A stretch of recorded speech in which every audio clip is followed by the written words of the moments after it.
Hello and welcome to our instructional video on solving algebraic equations.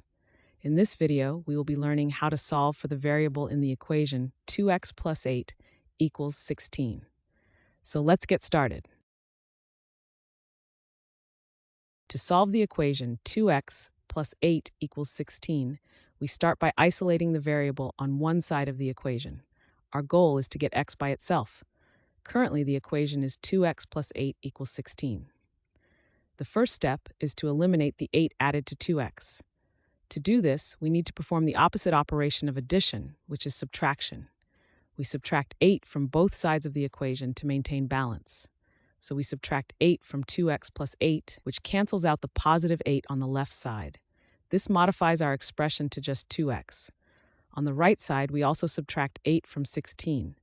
So after performing the subtraction, our equation becomes 2x equals 16 minus 8.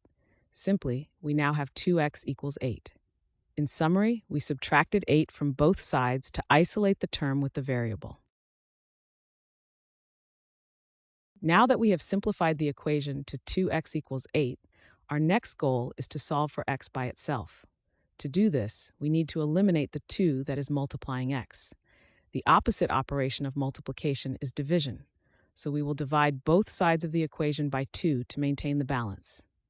When we divide 2x by 2, the 2's cancel each other out, leaving us with just x on the left side of the equation. On the right side of the equation, we also divide 8 by 2. So after performing the division, our equation becomes x equals 8 divided by 2. 8 divided by 2 simplifies to 4, so we have x equals 4.